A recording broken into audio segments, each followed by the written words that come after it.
Hey everyone, hope you're having a great day so far. So I have this 2007 Chevy Silverado up here. It's got a 4.8 liter, and the problem is it's got a check engine light, and it's got an Evap vent solenoid code. So came down here to the vent solenoid, and I pulled the wire off, and it's a 2-wire. Basically, it's an on-off solenoid. That's all it is. And basically, I probed those two with a test light. This you can probe with a test light. You gotta be careful what you probe with a test light. You can ruin stuff if you don't know what you're doing. So I hooked one end, the ground end up here, and then I probed that end, and then with my scanner I actuated the solenoid, and I could see the test light lit up, and so it switches back and forth like it's supposed to. And the solenoid does absolutely nothing, so I'm going to wind up replacing it.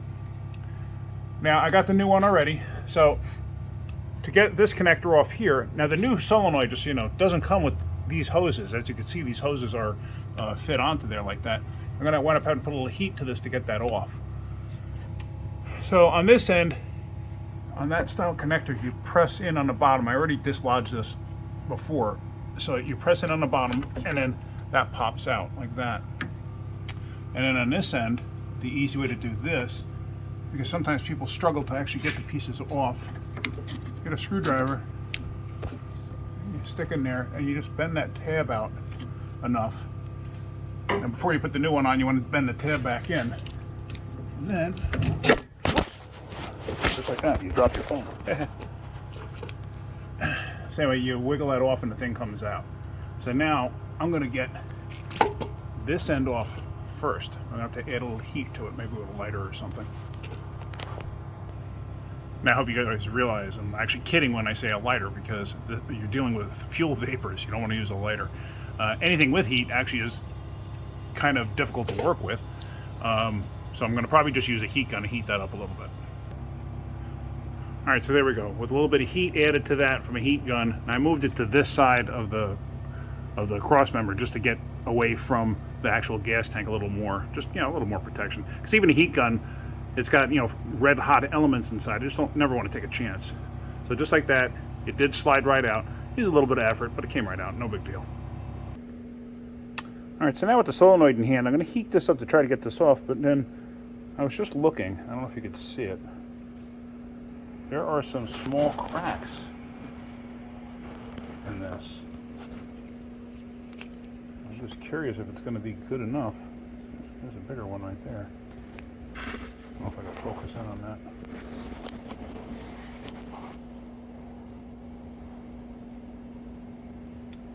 Yeah, you can see that pretty good right there. So, I'm not sure if this hose is going to be any good. I may actually have to take this hose off and use regular length of hose and run it from this end to this end. Yeah, you can see there's some cracks in there too. Now I don't have this type of hose, at least not in this size. I have smaller dimensions for using like fuel pressure hose, fuel pressure line, but I don't have this size in this. I may just have to use bulk hose, and then because of the angle of this thing, I'd probably just have to make a loop. Alright, well, we'll get this apart and we'll see. Alright, so as I add heat to it, you can actually see the cracks are getting bigger. So this hose is junk. We're going to have to replace it. Now on something like this, because I need to save this piece here, this elbow, I took my razor knife, and what I did was I ran a slit this way. I didn't dig in at an angle like this. I took the razor knife and I went in at an angle like this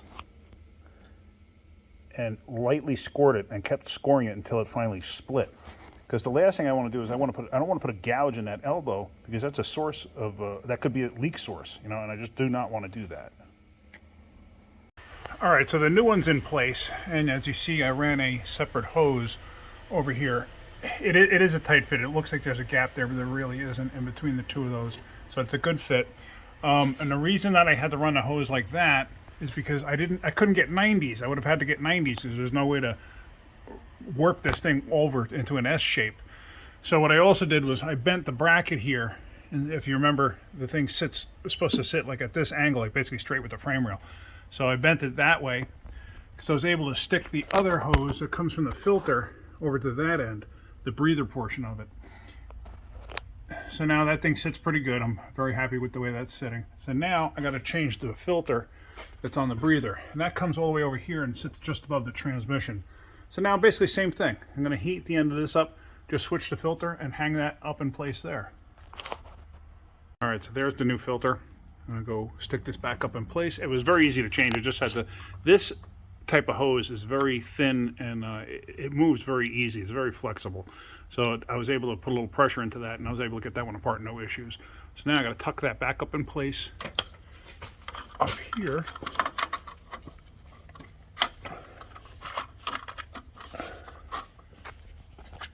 Just like that.